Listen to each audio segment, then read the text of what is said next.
نحمده ونصلي على رسوله الكريم اما بعد اعوذ بالله من الشيطان الرجيم بسم الله الرحمن الرحيم قال الله تبارك وتعالى في القرآن المجيد والفرقان الحميد ألا إن أولياء الله لا خوف عليهم ولا هم يحزنون الذين آمنوا وكانوا يتقون لهم البشرى في الحياة الدنيا وفي الآخرة صدق اللہ مولانا العظیم۔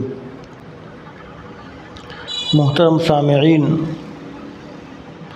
اللہ رب العزت کے فضل و کرم سے ہم ہفتہ وار مجلس ذکر میں جمع ہیں۔ اللہ تعالی ہماری یہ مختصر سی مجلس ذکر اپنی بارگاہ میں قبول فرمائے اور اپنی محبت کے حصول کا ذریعہ بنا دے۔ اللہ تعالیٰ قرآن پاک کے اندر ارشاد فرماتے ہیں کہ الا ان اولیاء اللہ لا خوف علیہم ولا هم یحزنون، فرمایا کہ جو اولیاء اللہ ہیں، جو اللہ تعالیٰ کے دوست ہیں، فرمایا کہ نہ ان پر کوئی خوف ہوگا اور نہ ہی وہ غمگین ہوں گے۔ اس کے بعد والی آیت شریفہ میں فرمایا کہ وہ اولیاء اللہ کون سے لوگ ہیں، ان کی صفات کیا ہیں، اس کا تذکرہ فرمایا۔ تو اس آیت شریفہ میں ارشاد فرمایا کہ ان پر نہ خوف ہوگا نہ وہ غمگین ہوں گے، تو اس کا تعلق آخرت کے ساتھ بھی ہے اور دنیا کے ساتھ بھی ہے۔ آخرت کے ساتھ اس کا تعلق یوں کہ قیامت کے دن جو اولیاء اللہ ہیں ان کو کوئی خوف نہیں ہوگا، یعنی اس بات کا خوف نہیں ہوگا کہ اب جنت میں داخل ہو گئے تو ان کو کوئی جنت سے نکال دے، اس لیے کہ خوف آنے والی مصیبت کو کہا جاتا ہے۔ آنے والی مصیبت سے آدمی کو خوف ہوتا ہے، اور جو وقت اور جو مصیبت گزر چکی اس پر آدمی کو غم ہوتا ہے۔ تو قیامت کے دن جب اولیاء اللہ جنت میں داخل ہو جائیں گے تو ان کو کوئی خوف نہیں ہوگا کہ یہاں پر ہمیں کوئی نقصان پہنچ جائے، ہمیں جنت سے نکال دیا جائے، ان کو قطعاً خوف نہیں ہوگا اور کوئی غم نہیں ہوگا۔ یعنی دنیا کے اندر جو ان پر مشقتیں آئیں، جو تکلیفیں آئیں، جو انہوں نے طرح طرح کی مصیبتیں برداشت کیں، تو اس پر ان کو کوئی غم نہیں ہوگا، اس لیے کہ جنت میں جاتے ہی ان کا سارے غم بھول جائیں گے، دنیا کے سارے غم بھول جائیں گے۔ تو اس لیے فرمایا کہ نہ ان کو کوئی خوف ہوگا اور نہ ہی وہ غمگین ہوں گے۔ اور اس کا تعلق دنیا کے ساتھ بھی ہے کہ اولیاء اللہ پر نہ کوئی خوف ہے نہ وہ غمگین ہیں، ان پر خوف نہیں، یعنی دنیا کے اندر بھی جو اللہ تعالیٰ کے دوست ہیں وہ اگر ڈرتے ہیں تو صرف اللہ تعالیٰ سے ڈرتے ہیں، وہ دنیا والوں سے نہیں ڈرتے۔ انما یخشی اللہ من عبادہ العلماء، کہ علماء اللہ تبارک و تعالیٰ سے ڈرتے ہیں، اور اولیاء کرام بھی دنیا میں صرف اللہ تعالیٰ سے ڈرتے ہیں، ان کو کسی بادشاہ کا اور کسی چیز کا کوئی خطرہ لاحق نہیں ہوتا اور ان کو کوئی غم نہیں ہوتا۔ یعنی دنیا کے اندر اگر کوئی نقصان ہو جائے تو وہ یہی سمجھتے ہیں کہ یہ اللہ تعالیٰ کی رضا ہے، اللہ تعالیٰ کا فیصلہ سمجھ کر اس پر راضی ہو جاتے ہیں، ان کو کوئی اس پر غم نہیں ہوتا۔ جس طرح ایک بزرگ شاید پیران پیر شیخ عبد القادر جیلانی رحمۃ اللہ علیہ کے بارے میں آتا ہے کہ ان کو کسی نے ایک چینی آئینہ، ایک بڑا خوبصورت آئینہ دیا چہرہ دیکھنے کے لیے، تو انہوں نے خادم سے کہا کہ وہ آئینہ لے کر آؤ، تو وہ آئینہ گر کر ٹوٹ گیا۔ تو خادم نے آ کر کہا کہ جی از قضا آئینہ چینی شکست، کہ جو آئینہ چینی تھا وہ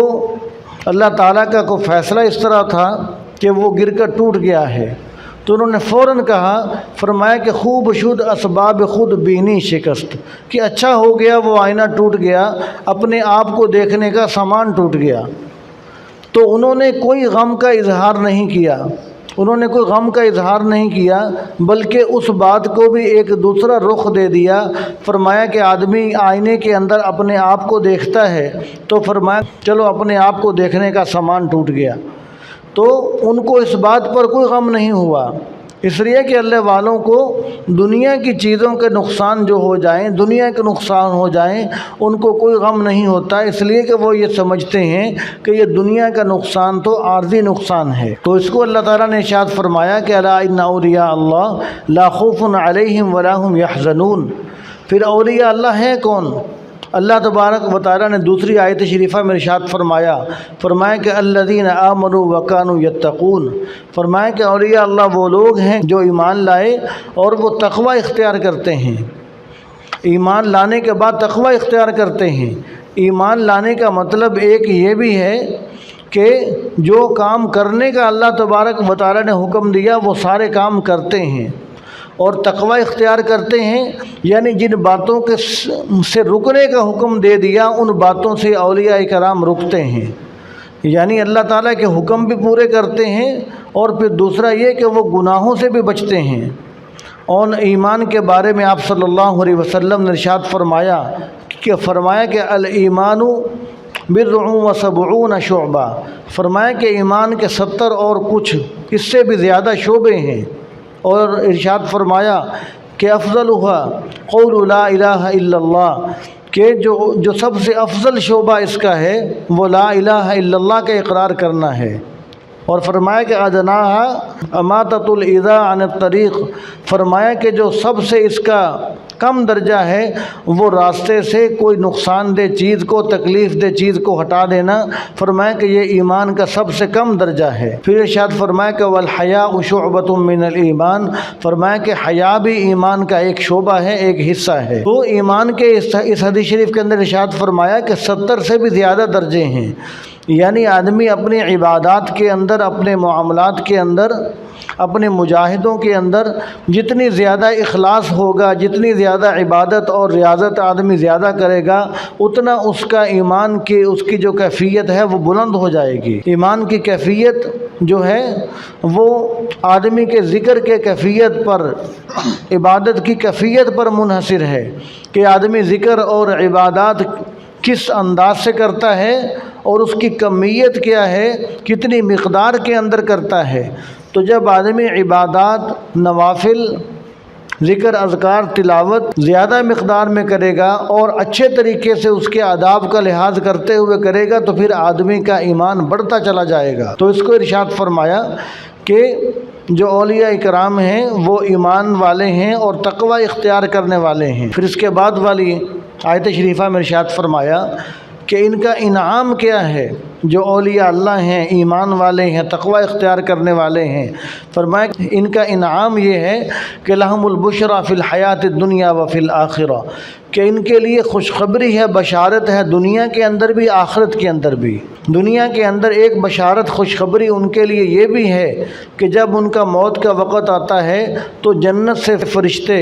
اللہ تعالیٰ کی رحمت کے فرشتے اس کی روح قبض کرنے کے لیے آتے ہیں، اور بڑے اعزاز و اکرام کے ساتھ اس کی روح قبض کی جاتی ہے۔ اور جب وہ فرشتوں کو دیکھتا ہے کہ فرشتے اعزاز و اکرام اور بڑے پروٹوکول کے ساتھ میری روح قبض کرنے کے لیے آ رہے ہیں تو وہ آدمی دنیا کے اندر ہی خوش ہو جاتا ہے۔ تو یہ دنیا میں اس کی خوشخبری ہے۔ اور آپ صلی اللہ علیہ وسلم نے ارشاد فرمایا کہ اس سے مراد اچھے خواب بھی ہیں، کہ اولیاء اللہ کو جو اچھے خواب آتے ہیں، اچھے خواب کا آ جانا یہ بھی دنیا کے اندر خوشخبری ہے۔ یعنی مثال کے طور پر خواب کے اندر حضور پاک صلی اللہ علیہ وسلم کی زیارت نصیب ہو جائے، اور ہمارے پیر و مرشد صوفی سرور صاحب رحمۃ اللہ علیہ ان سے اگر کوئی خواب کی تعبیر پوچھتا کہ جی حضرت میں نے خواب میں حضور صلی اللہ علیہ وسلم کی زیارت کی ہے، تو حضرت ایک ہی جواب اکثر ارشاد فرماتے تھے کہ جی اس کی تعبیر یہ ہے کہ آپ کا خاتمہ ایمان پر ہوگا، کہ آپ کا خاتمہ ایمان پر ہوگا۔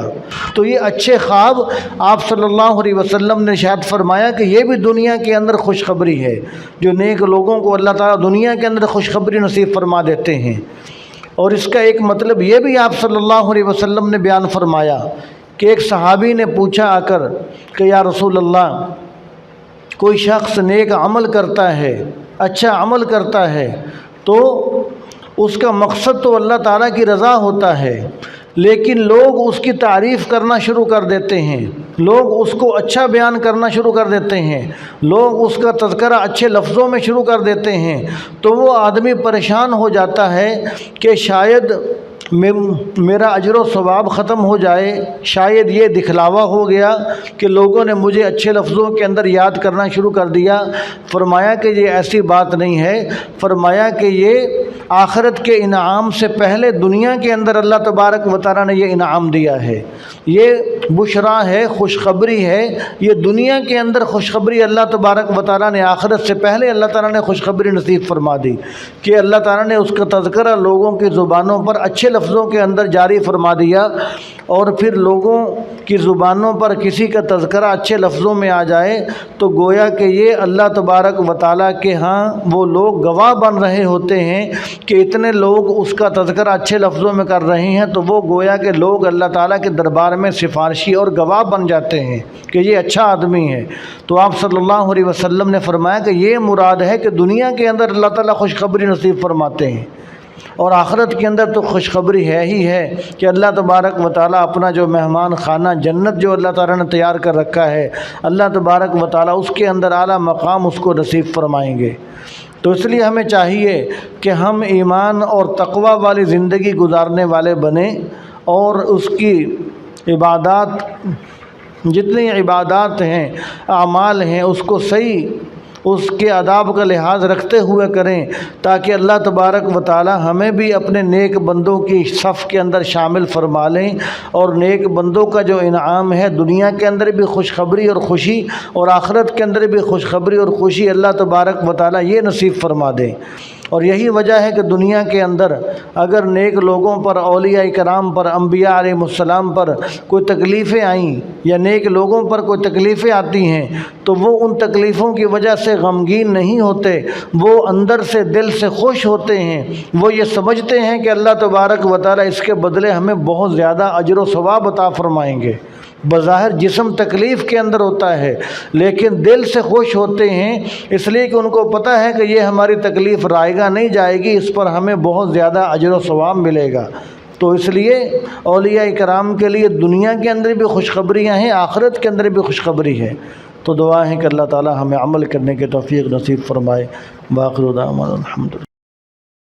يا أيها الذين آمنوا اتقوا الله وكونوا مع الصادقين